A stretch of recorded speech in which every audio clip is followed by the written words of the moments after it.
producers. We want to get them to talk. Also, this is not the time to ask for handshakes or hugs. If you want to get up close and personal, go over to the celeb room and do that. Hey, Leanne! Do you guys know Leanne Curtis? Oh, you got a ride. Very nice.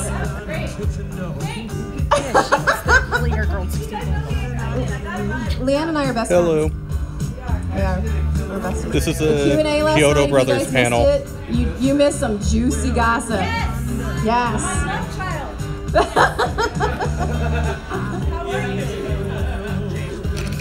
All right, you want to take a seat in the front? Or are you gonna, which way you want to go? All right. We're gonna, yeah, you guys go ahead and squeeze in if you can have people sit on the ends. There you go. And we're gonna go ahead and welcome to the stage your host for this panel. Please give a huge, thunderous round of applause for Miss Kid Cadet.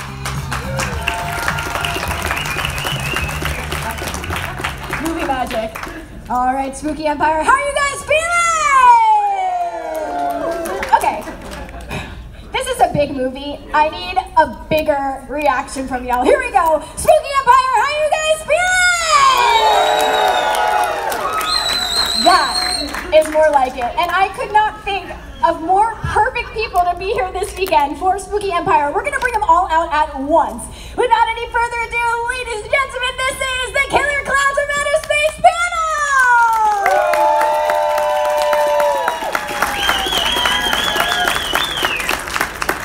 Woo!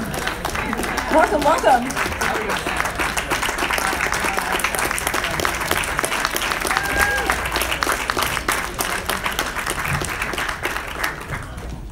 Welcome, guys. Would you like to introduce yourselves individually for everybody?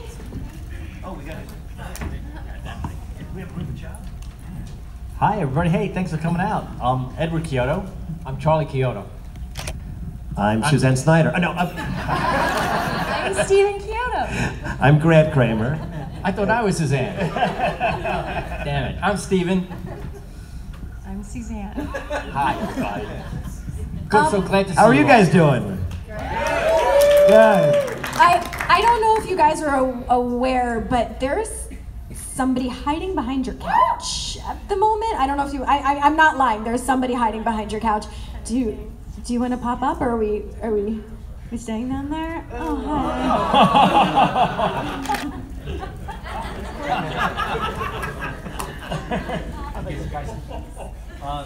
That's Steven Stalker. 100 yards? She goes with him wherever he goes. She's always. And that's one of our friends, Leanne Curtis from Critters 2. Give it up for Leanne, everybody. She can hear you hiding behind the couch. Thank you for that. It was deadly silent when I walked in. I didn't walk in. Okay, I'm gonna go. These guys didn't show up for my panel, so I figured I'd have to come heckle them just a little bit. I'm so sorry, Suzanne. I don't know you. Don't hate me. And we love heckling. I'm sorry. We live for heckling. Bye, guys. Have fun. She never really leaves.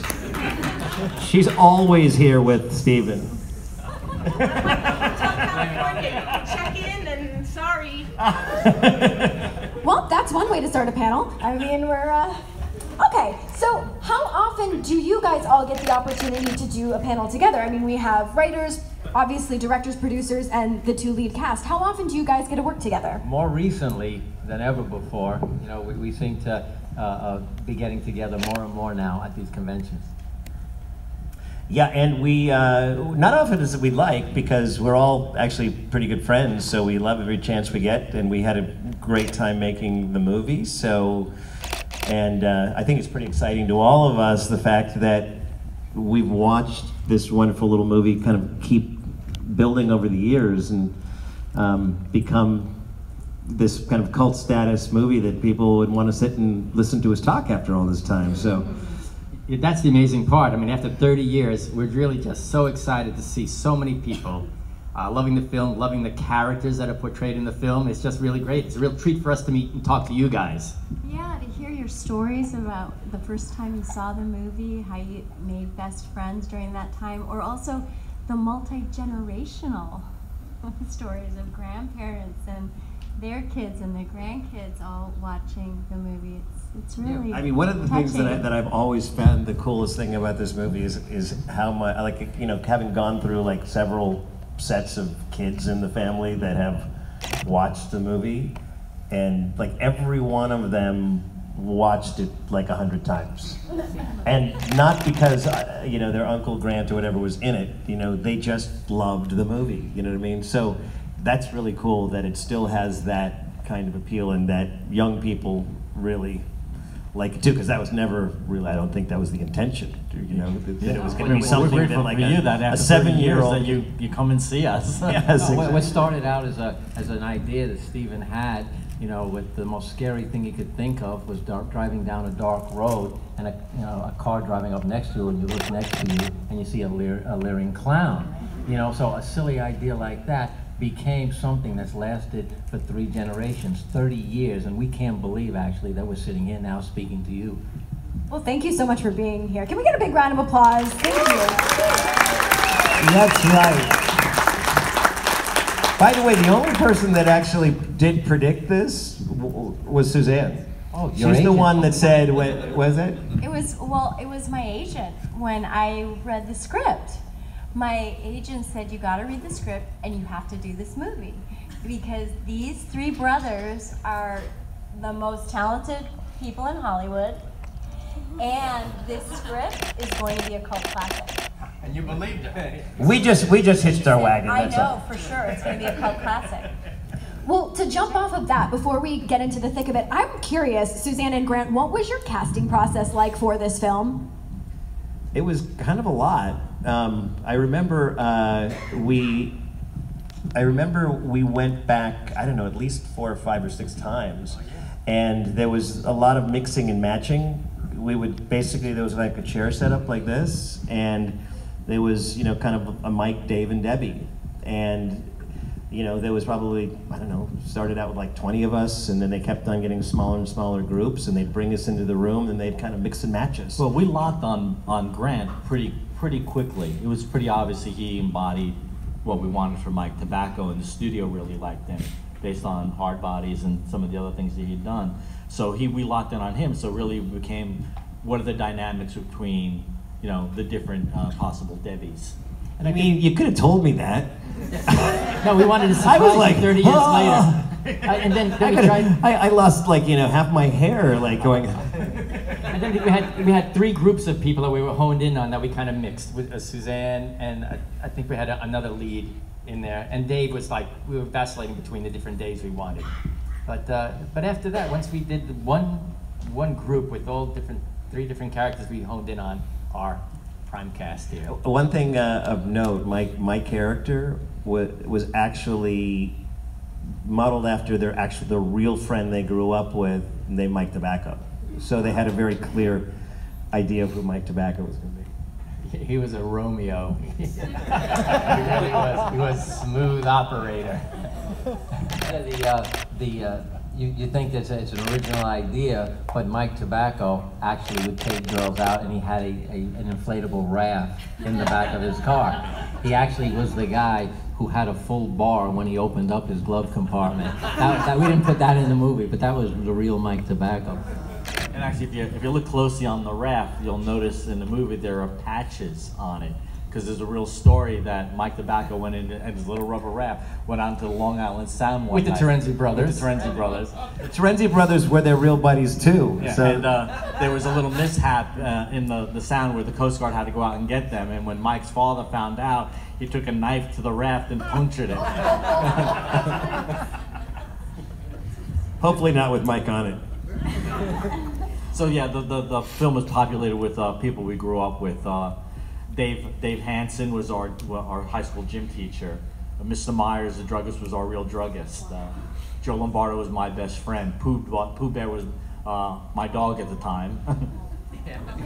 All the sophisticated layering of storytelling that the Kyoto brothers incorporated in Killer Clown.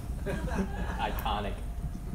Well, if it's okay with you guys, I'm going to throw it to the audience because I'm definitely curious about their questions. So we're going to have you guys line up right over by the wall, and we're going to ask if you could just keep it to 1 question so we can get through all of them. And do we have any willing volunteers? Come on, guys.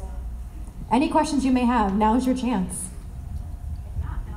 I know, if nobody has a question, we'll just take the mic back.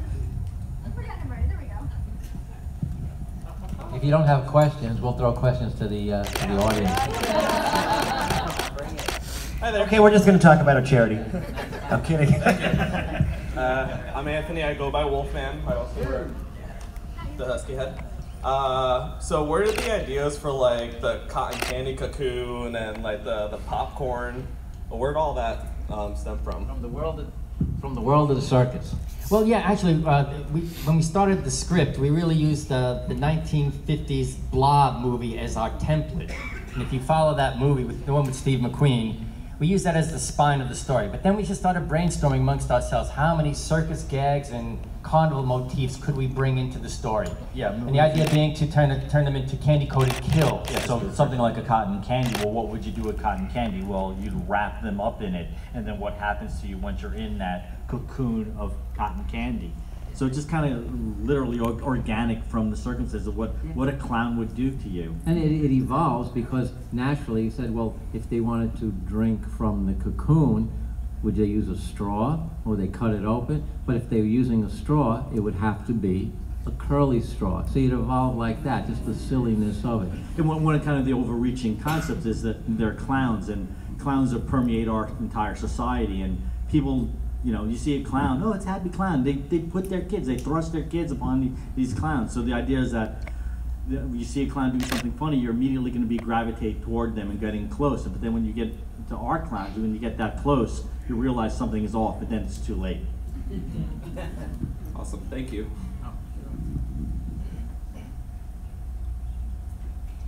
Yeah, hi. How you guys doing? Good, how are you? Good, thank you. I'm actually a new fan. Watched the movie about a year ago. Loved it. Loved the creativity, everything. Now, did you guys have trouble when you were trying to start it or pitch it or look for investors, or when you were trying to, you know, reach out to your friends for help getting the film? Did you guys have trouble trying to get an idea like that across when you saw the picture in your head, but no one else might have? It's a simpler story than that. It's really simple. We had a friend we were working with in Shelley Duvall's Fairy Tale Theater, producer Fred Fuchs, knew some people who had money to finance motion pictures, really direct-to-video type things in the 80s. So we had a treatment. I sculpted a maquette of a clown, and Charlie did a one-sheet poster. We walked in, pitched it to Moshe Diamant of Transworld Entertainment, and he said, I could sell that. I like the title. I like the title. And sold it in the room. Sold it in the room. Our very first feature film pitch ever. No problem. It just was easy as pie. And here's a funny story. So a friend of mine was with Moshe Diamant just a couple days ago, and he called me up and he said, so I was with the creator of your film, Killer Klowns, the other day. And I said, with the Kyoto Brothers? He said, no, Moshe Diamant. He said that came from his original idea. And it was entirely his creation. And I was like, boy, that would sure be news to the actual creator. I just found that out today. And then that's the story of the creative process. The first movie was really simple. It's always an uphill battle. It's been 30 years battling to get the sequel done. Yes, I mean that's like really an anomaly, but it was. It'd be better if we hadn't already made a super popular, successful film. Real quick before you go to the people behind me, sorry about that, but who decided to cast the sheriff? The sheriff in the movie, who was the same one as Animal House, correct? Who decided to that choice? Yeah, I think it was a collection. I think we all agreed we wanted some kind of anarchistic, kind of power-hungry cop. And then we were reminded of Dean Wormer from Animal House, and John did such a wonderful performance in that film. He said that's the character we wanted. So yeah, and he was really very gracious. He really liked the character. He liked the role. Yeah, he got it, and he brought what he brings. You know, he worked in the Clint Eastwood films. He was the villains and stuff. He knew exactly what we wanted. Josie Wales. Yeah, Stephen would give him direction, and he goes, "I got you," and then he'd do something special. Yeah, he grounded in a reality in this absurd world that we were doing. He saw that character needed to play it totally straight and totally real, and he was just a really kind of a joy. Yeah, we were really, really lucky to be able to work with him in one of his last movies because he was so wonderful and iconic. He actually when he was finished with it, he had such fun doing it. He goes, even though we killed him, he goes, well, can I come back, if you do a sequel on this? And because, it's Killer Klowns from Outer Space, we can do anything that we want. Well, actually, during this filming, we're doing the police station, when he gets killed, was his last night on set, and he said, this Mooney character says it's really like Dean Wormer says, people are gonna like this character, and I think I should come back in the spaceship. I should be like a clown zombie in the spaceship. We were joking just a little while ago that it's kind of funny that two of his iconic characters are both having reunions right next to each other in the same room. That if he would have been here, that he would have been able to be at both reunions at the same time, right? That would have been really cool. Hi guys, my name is Robert and this is Vincent, and he's got a question for you Yo, guys. Vinny! Say hi. Hi. Hi. Tell them. How you do Spooky Empire? Means how do you like Spooky Empire? We think Spooky Empire is one of the best cons we've been to. Yeah, we love Spooky Empire. What do you think? We love coming back here, seeing old friends and making new friends. Yes, and we love meeting fans of the movie and really nice young boys like you, and getting to answer questions from you. And what do you think about Spooky Empire? Say he loves it. You love it? Yes. Yeah. Okay. How old are you? 3. 3. I have a little boy that's going to turn 3 next month. Casey, thank you. Thank you. Thank you. You're welcome. And don't be afraid of clowns, because you just shoot them in the nose. Shoot the nose, kill the clown. I'm Johnny. So 2 questions. So Freddy and Jason, Alien Predator, Killer Klowns, and what? Clowns have no rival. Like mimes? Mimes from outer space? Mimes. I think Pennywise would be a great match. To me, the ultimate movie is Killer Klowns versus Godzilla. Yeah, Pennywise versus Dollar Foolish. And then, so I'm sure, budget-wise and all that, you guys couldn't do certain things back then. Were there any effects that you wanted to do but you couldn't do? Well, originally, Clownzilla at the end of the film was supposed to be a stop-motion effect, because we love doing stop-motion. But even in our own film, we couldn't afford it. The amount of time it takes to produce that, it would have been cost prohibitive. And Clownzilla was supposed to be a marionette through that entire sequence. Do you guys know that the actual, it's a very hidden secret that the actual actor that played Clownzilla is here at the convention with us? Did you guys know that? No. Do you guys know who played Clownzilla? Leanne Curtis. No. Charlie is Clownzilla. I was Clownzilla, and the thing was, the first scene where it appears is on a 6-foot pedestal with little steps, and there were big clown shoes, and it was very precarious. You couldn't see through the mask, very uncomfortable. We were going to put somebody else in it, and I realized that somebody could fall down and seriously hurt themselves. So I said, you know what? I'll do it. So we were going to hurt anybody. We were going to hurt me. No, but and you know what my main concern was? If you fell on the face, that was the only Clownzilla head that we had with the mechanics, and we would have been done. So what I was going to make sure that if I fell, I would turn and break my back and say... He was going to break his back, but save that Clownzilla mask.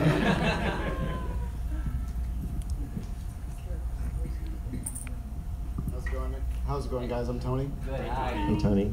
So my question is, do you think there's anything inherently creepy about clowns themselves, or have they become creepy after films and TV and movies have made them creepy? Well, I think we tapped into, the general public's, insecurities and nerves about our anxieties about clowns. For me, clowns, from my first experience at the Madison Square Garden in New York, they come into your personal space and they do these really big things in front of you, and it kind of freaked me out as a child. So that's my anxiety of clowns. I'm not afraid of them as much as just, I don't want to be around them. Yeah, I mean, there's a famous Lon Chaney quote, paraphrasing, there's nothing scarier than a clown after midnight.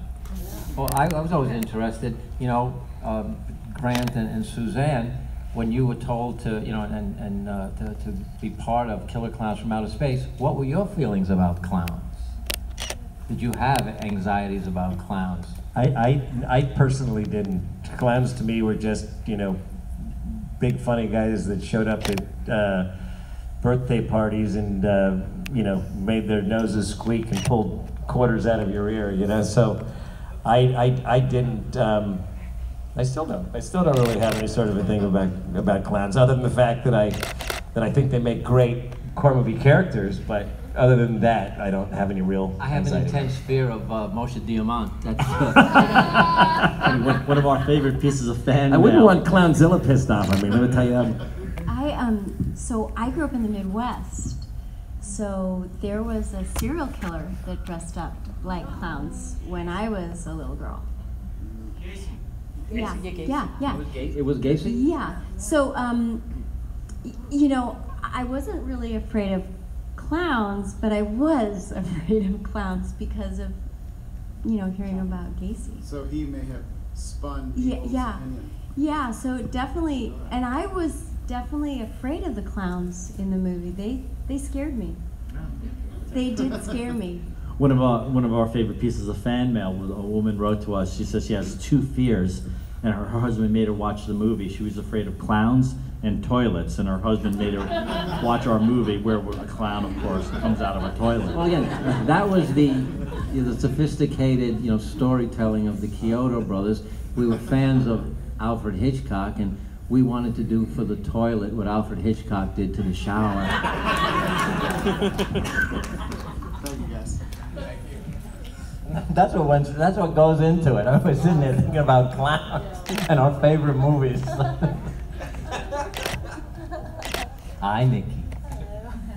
So I have kind of like a 2-part question. First off, in the scene where you go into the spaceship at the end and you're running from the clowns right after they've pied the deputy, was that all in one take, or was that different sound sets? Like where you're running through the balloons and you're running through the doors and sliding down the poles? Oh yeah. These guys were amazing. That was amazing. Yeah, they actually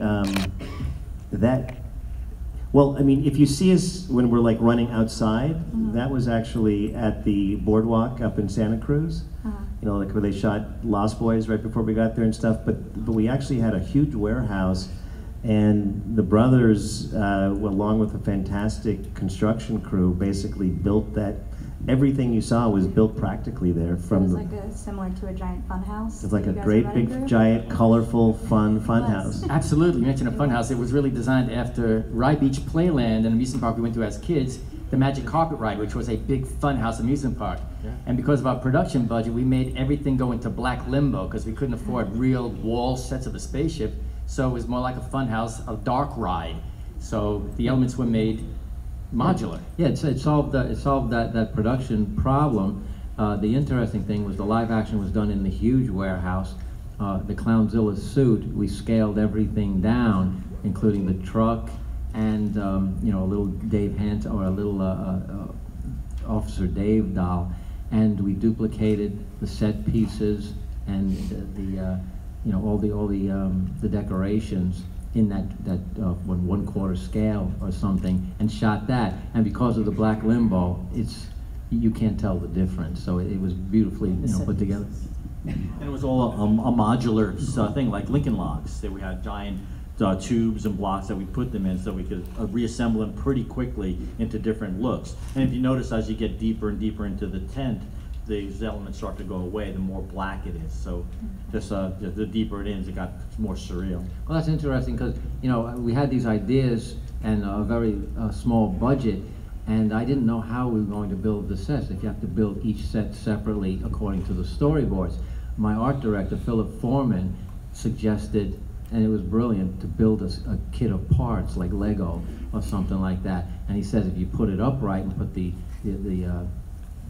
tubes through it, you have one set. If you lay it on its back and put them vertical, you have another set. And that saved our ass, basically. Yeah, and the balloons were real balloons. And then I just had one other tiny question, because I've always wondered this, it's weird. How, in the beginning, when they're in the spaceship at first, does he know what code to punch in on the little red balls to make the door open? He seems to just pick the right combo. Or did he just get lucky? Okay, you guys are going to have to wait till the sequel to find that out. That's going to be all revealed. He just magically hits the right combo and it opens. Well, it is a clown. With beginner's luck. They are clowns. I guess it didn't really matter what you pushed. Thank you. Yeah, maybe if we pushed any other combo, it would have opened too. Thank you. Sure.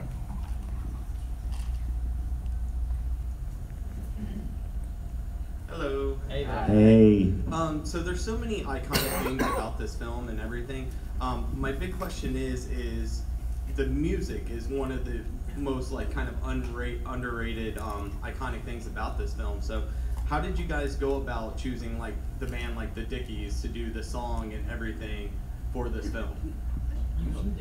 Yeah, the Dickies, I wish we could take more credit for it. Our music supervisor dug the movie, and we were looking for somebody to do a theme song, and he had a connection with Enigma Records, who the Dickies were signed with at the time. And he went to Stan Lee and Leonard Phillips and kind of just pitched them the idea, the concept of the movie, and they came back with the demo of the song as it is. We had zero input into it. They got it. So our music supervisor saw a similarity that they could do it. And when we heard it, they nailed it. We loved it. It was really interesting because it kind of brought in a different audience to the movie that would have, I think, normally have seen it.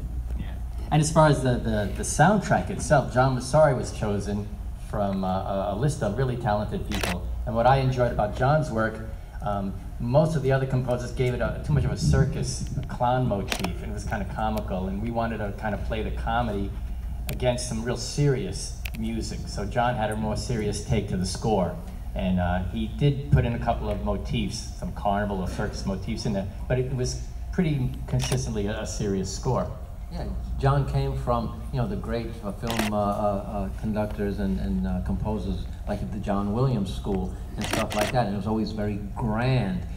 Given the budget and the budgetary constraints, he did an 80s synth score, but in his mind, little did we realize that he was actually composing for a 76-piece orchestra in his head, which is now what he's completed. We went to a session because he's re-recording the entire Killer Klowns soundtrack with a 75-piece orchestra, or 76, I don't know, they put another piccolo in there, but, it's coming out soon. We're actually having a major event in LA, May 19th. We're actually having a screening of Killer Klowns with a 76-piece accompanying orchestra. And it's pretty amazing when we hear the grand score that went with our little movie. It's amazing. Is there any chance that musical might go on tour? If it's well received, it's going to be at the Montalban Theater in Los Angeles, May 19th. If it does well, there's the hope that it can be taken on the road. But there's going to be a CD, a vinyl issue of it, of the album. So I'm not sure where it is right now, but if he set up a Facebook page, there will be one shortly for the event, and he's hoping to live stream it so people who can't make it to Los Angeles will be able to, at least get a taste of it. Cool. And the Dickies are going to be there too, right? Are the Dickies going to be there too? Yeah. Awesome. Yeah, the Dickies are going to be there doing the theme song as well. Yeah. Oh, and they're really thrilled because they're going to be playing with the orchestra. They're going to be playing their theme song to the movie right there live, and they're really excited about it. And that's kind of the kickoff of the 30th anniversary as well, because it's around the time of the movie actually truly released in Grant, and Suzanne will be there. We're trying to get John Allen Nelson to show up. He's never done a convention appearance about the movie, so we're trying to get him to see. If anybody knows where he is, let him know. All right, thank you. Hey guys, how you doing? Good, how are you? One quick comment. I love clever solutions to budgetary problems in films. That's one reason I like watching low-budget movies. and I noticed the cop car gets into 2 accidents, but you never see it bent. Go ahead, Steven. So was that? I'm assuming that was done for budgetary reasons. Hey, there's so many stories about how cheap the production was. Yeah, when he smacked into the back of the ice cream truck. Yeah, just a lot of steam. The steam. It was And water. the newspaper rack outside the police station. It's all off camera. Yeah, well, specifically about banging into the newspaper vending machine there. I wanted to smash it. I wanted to knock it into the wall. And I was told by our first AD, we couldn't afford that. So what the hell? So it was such a big disappointment. All the big things I wanted. We couldn't to do. afford the newspaper machine, let alone fixing it. No. But when I did, I for the shadow gag, I wanted a bus. I wanted a bus to come in and kind of wipe the frame and then have a clown appear. And I thought, this is going to be a big fight. And I said, give me a bus, please. And they gave me the bus. The bus was easier. No, they were very sensitive budget, and we had the special effects team put they sprayed the cotton candy, the pink cotton candy web. We mixed a pink cotton candy and sprayed it into a rented. No, it wasn't even rented. It was the greatest cost-saving measure. It was a product placement. A local dealership gave us a vehicle to use for free. In the thing. So we sprayed it with this cotton candy web material. And our special effects guys guaranteed, well, we'll spray it with vegetable oil, Pam, and nothing will happen. So we filmed the scene, and everything was fine. Then we tried to clean the car. The material melted into the vinyl. It was a solvent-based material. So we wound up costing what, $3,000? Yeah, we had to bring it looked to at the another. thing, it said had to bring the car dissolvable to with another Pam. dealer to repair it. It cost us $3,000. So the free car cost us $3,000.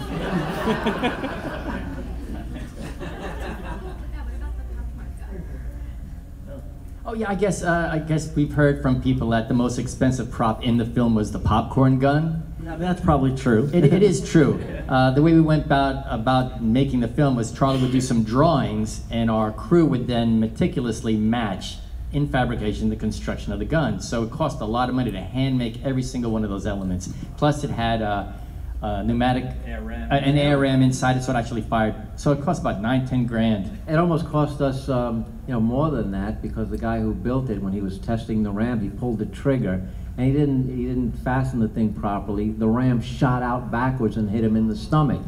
He was a portly, man. I think he survived, but it could have been really, really bad. He could have broken ribs or worse. Now with Philip Foreman, when I showed him that, and I said, he worked on it 7 weeks, and we paid and materials and stuff. I said it wound up costing us, close to $7 grand. And Philip said, well, I could have gone and got some super soakers, and we could have made something that looked like that, and you could have done it for like, under $100. So that's the lesson I learned, because we can do killer clown weapons very cheaply. You don't need a $100 million budget. Yeah. So take a look at the popcorn machine in the cocoon room when you do it. When you look at it, it's a giant plexi dome. It's got funnels for the levers with sponge balls on top of it, and plates, and that we got from the Pick and Save, essentially the dollar store. That's the way to make a low budget movie. I was just wondering, who will win in the fight, Critters or the Killer Clowns? There's a video on that. What do you guys think? Killer Clowns. I think Killer Clowns would. They're just nasty. They'll come up with one gag or another and kind of just whip those little guys. Yeah, and they'll laugh about it. They have the cotton candy. They've got the cotton candy guns, right? Yeah, those things are pretty brutal. And then the popcorn. The popcorn gets shot on them, it sticks to the fur, and if the critters decide to eat the popcorn, well, they'll have a nasty surprise. Thank you. Back again. So I had a question about the ending. Earlier we saw the security guard that was covered with a pie, the acid burns through to the bones. So at the end of the movie, when we have the three together, they get showered with that. Do they survive? What are you, a wise guy?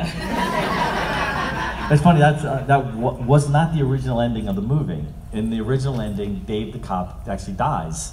And during some test screenings, our executive producer came to us and said, you know, guys, this is kind of a fun movie, and people really like Dave the Cop, so I think it's not that type of movie, so Dave should come back. So we wanted to dig our heels in creatively and do it, but we agreed, so we did the change. But that was kind of our little FU back to them, that in the conceit of the movie, the acid pies are deadly. So yeah, they got hit with pies. We wanted to go out on a kind of a fun joke. Yeah, it's and I guess, you know, those films like The Blob, they would have a question mark at the end of the film, like, you know, what happens, will they eventually continue? And that was kind of our question mark. But the hardest part of that scene was actually getting Grant, Suzanne, and John to do it. I don't think we wrote the pies hitting you in the script that you were given, because I remember when you showed up, I think Suzanne said, what are you gonna do with those pies? I think you realized that you're gonna get hit with pies. We didn't think you'd show up. And then the outtake, John Allen Nelson goes, man, that hurt. Oh, it did, didn't it? It did, it hurt. It was unpleasant. And did you think about it, you know, getting hit with the pie? Yeah. Soupy Sales used to do it, who originally we wanted to be the security guard. They didn't want to, you know, spring for it. He got hit with whipped cream, basically.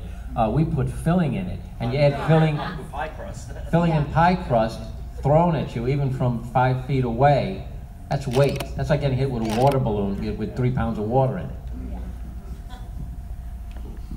Wasn't that bad. So then, Suzanne, do you end up with Mike or do you end up with Dave? Because you're kind of involved in that love triangle there. Well, you're gonna have to wait for the sequel. Yes, good point. We do have plans for what we call a requel, which is a cross between a remake and a sequel. Yeah, for the trilogy in 4 parts. And we follow the continuing adventures of what happened to our leads in the movie as they, went through their lives. Yeah, it's been 30 years and we haven't had part 2, so we're just going to skip to part 3. And then somewhere along the line, we'll bring back part 2 as the lost episode.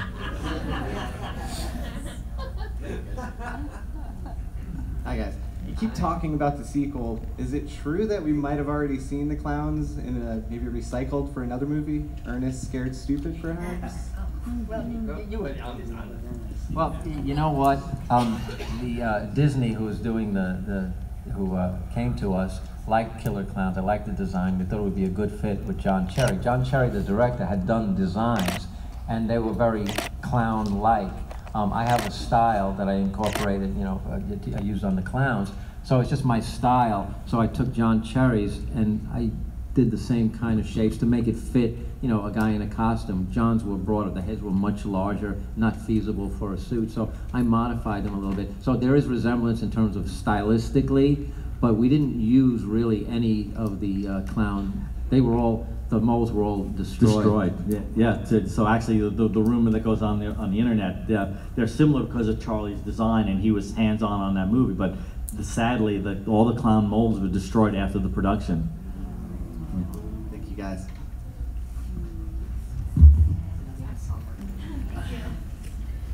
All right. So one of the questions that I had, so at the end of the movie with the female clowns, like, did they like really hook up, like, with Rich and Paul? Like, is that a thing for reals, or what? They did. If you look at the guys, they were kind of like kisses, but they were raped. They were ravaged. Their clothing is all ripped. They have kisses all over them.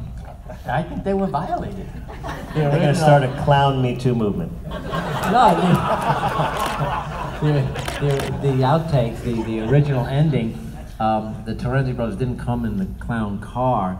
They come racing out of the darkness, shredded, screaming like this with the clown lips all over them. And the police turned their guns towards them, and Mike ran out and said, no, don't shoot them, they're the Terenzi brothers. But we opted for the new ending with the clown car, and they survived because they hid in there with the ice cream, which makes perfect sense in the clown universe. And that could be the 4th part of the trilogy, following the Terenzi brothers' adventure with their children, their clown hybrid alien children. The question we're struggling with: did they impregnate the clowns, or did the clowns impregnate them? Or was it vice versa? And if the Terenzi brothers bore clown offspring, because they're clowns, that's why. So before we take a big spooky selfie, I was wondering if you guys had a personally favorite clown of yours. I like Clownzilla. Well, that makes sense. Yeah, I mean, to me, just the concept, the clown that gets me, I think that just is it's kind of just a terrifying sequence. I think it's the scariest. Oh, for me, it was the shadow gag clown. It's my favorite scene, and I just thought it's just a hoot to see the guy going like this with his hands and have these magical shadows. I just love him and the scene. Me, it's easy. What are you gonna do? Knock my block off? Mine's Tiny. My favorite scene is the shadow scene. Watching the fingers, because they don't have as many fingers. It's incredible. It's an impossible shadow. Like we were thinking of, what would be the most impossible shadow. We actually were trying to recreate Da Vinci's Last Supper. But I don't know if we could have done that. So Washington crossing the Delaware. What were some of the other ones? Some impossible shadows. We were looking at, The dinosaur. And the hula girl. The hula girl was good. Clownzilla, I like Clownzilla because it was a perfect cross between a dinosaur and a clown. Those are my two favorite things. Awesome. Well, anything that you guys want to mention or plug before we have to wrap this up? Oh, what do we have? Do you have a charity that you want to? No, I can't think of anything. No, we're just really, really glad that you guys came out to see us. Thank you so much. And really appreciate you all.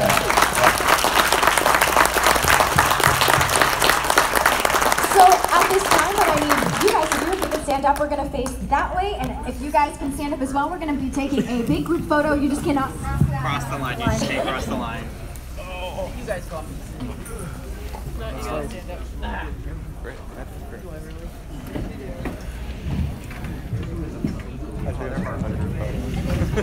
I'm gonna send them to him. Oh my god. Oh my god, this is my whole thing. Yes, I did it. You come on down. I'm gonna send the photos over to him.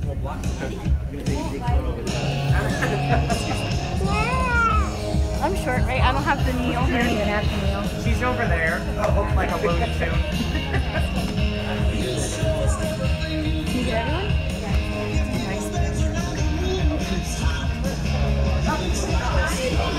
That was good? That was the whole...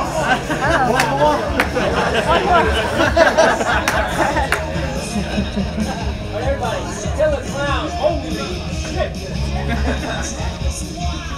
check. All right, one more time for the Killer Klowns of Outer Space. Thank you guys.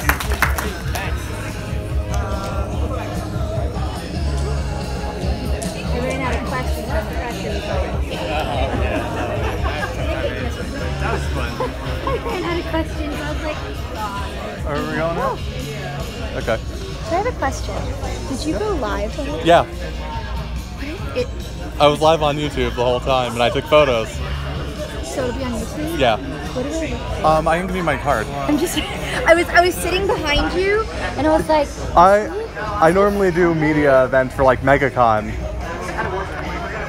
It's gonna be AllCentralFlorida. Okay. So just look this up on Yeah. YouTube? Yeah, you're welcome. I was like watching and I was like... Yeah. I gotta get his info. Yeah. Yes. You know. Thank you. You're welcome. Here, take your hat back.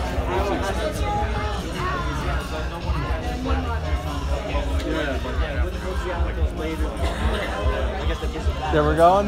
Yeah. Okay.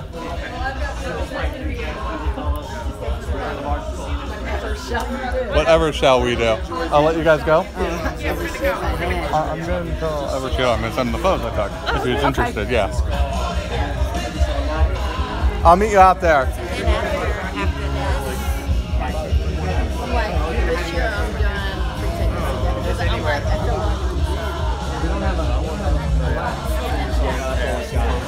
Oh, yeah. Yeah, we'll come over.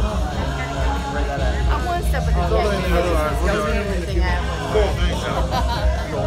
pleasure meeting you. I took photos during the panel. If you want me to, I can send them. Yeah, send it. Yeah. No fun. Because I was also live streaming the panel. Oh, fun. Okay. Yeah. Okay, good. Yeah. I'll send you all of them when I have them processed. Oh, great. Okay, good. Yeah. Might as well Thank for you. your archive. Oh, yeah, fun. Yeah. Have a good one. Yeah. Just share it with other people who get to go. Yeah. Have a good one. Thank you. You too. Hello, everyone.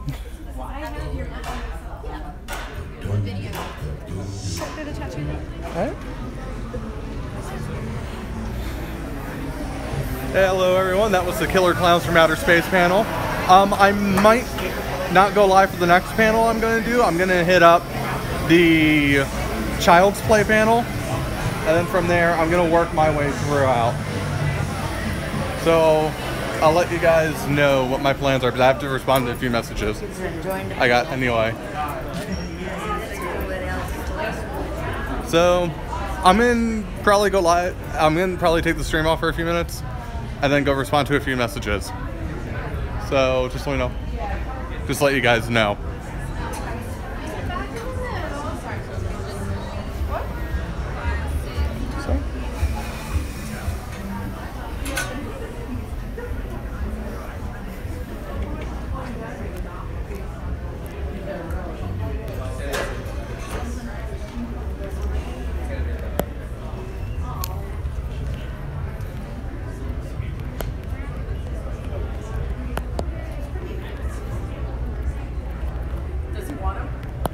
Hold on.